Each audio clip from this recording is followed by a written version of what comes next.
All right, now moving on to a level 2 trip. A level 2 trip is a little bit of a mix. You're on grid, but you're also off grid. So this can make things a little bit more complicated. Now, everything that I said for the level 1 trip also applies to level 2. You want to make sure your vehicle has rated recovery points. Having a good basic recovery kit for vehicle-to-vehicle recovery is a step in the right direction. But a level 2 trip is where you're going to start thinking about self-recovery. And also, too, in level 2 is you want to start thinking about maybe not even getting stuck. So a lot of times when you start venturing off grid, you're going to get into terrain that is not heavily traveled. So sometimes you might look at something and go, not today, not going to risk it. I don't have a winch, or I don't have access to call somebody for recovery. There's nobody else in my group. I'm not going to attempt this. Or you might be able to say, hey, I've got the training, I've got the gear, we're just going to send it. But sometimes it's smart to turn around. And that definitely plays a role when you start getting into the level 2 trips. Now, level 2 trip is also where you're going to start getting into the possibility of having a winch. Now, again, I'm not telling you to buy a winch. I'm not telling you you need a winch. A winch is useful. And again, going and getting training with somebody like our friends at 7P or Overland Experts or some other professional instructor will tell you a lot more about winching than I can in this video. So we're just going to kind of move on and to talk about what gear you should have when you're winching. This right here is my winch bag. If you ever see me get this, it means somebody's having a bad day. Could be me, could be somebody I'm trying to help, but this is what I call my bad day bag. Now, when you get into winching, you don't want to just buy a winch and throw it on your bumper. That's not good enough. There's actually some gear at minimum you're going to need. And don't worry, everything in this bag you don't need. Again, this is my kit, this is my gear, this is stuff I carry. I do some really crazy things, so I need it. We'll cover some more of that in level 3 next. But I'm going to pull out of here what I think at minimum you need for a level 2 trip. They're everywhere, so, we've got company. Now, on a level 2 trip with winching, at the very least, you're going to want a few things. First things first, you're going to want a tree saver. You do not want to take your winch line, go around something like a tree, and clip it back. That is a big no-no.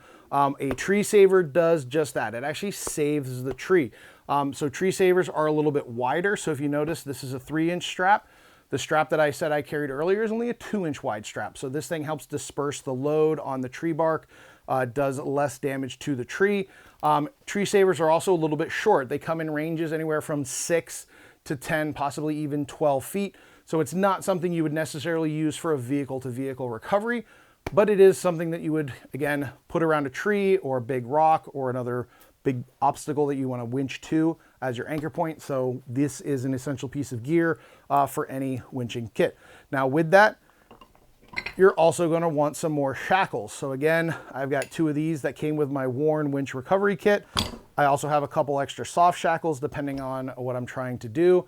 The last piece in any good winching kit is going to be some sort of pulley block. Now these come in a wide variety of sizes and flavors, but at the very least you want one that can open. You can put your winch line in, close it, use your shackle to attach it to your tree saver, and you're good to go. And that'll allow you to do a simple redirect or a 2-to-1 pulling system. Again, all stuff you can learn how to do in training, but at the very least, you want to make sure you carry that. So again, you don't need everything else that's in this bag for a level 2 trip, but at the very least, tree saver, pulley block, a couple extra shackles. It's going to go a long way into helping you do a self-recovery with a winch. Now, a couple other things that are in this bag that I want to point out that may seem a little bit obvious, but I do have my remote for my winch, and I also have my wired version. Now, a lot of people will switch to these wireless remotes because they're cool and they're great. They don't take up a whole lot of room, but they're great until the battery dies. And then what happens? Your winch doesn't work. Ask me how I know. So I never leave home without my wired winch controller. If I can use my wireless one, great. If for some reason it's not working, I know I still have this as a backup. Also, redundancy is very rarely a bad thing on any level of overland trip. And of course, I said, spoiler alert, there's gonna be another set of gloves. In my recovery bag, I do have another set of gloves because often when I'm traveling and I break this kit out, A lot of times I'll have another person, could be my passenger, could be somebody from another vehicle. I have my gloves. This is kind of a spare set of loaner gloves, or in case I forgot to grab my gloves when I got out of my vehicle, when I grab my bag, I have another set of gloves. There you go.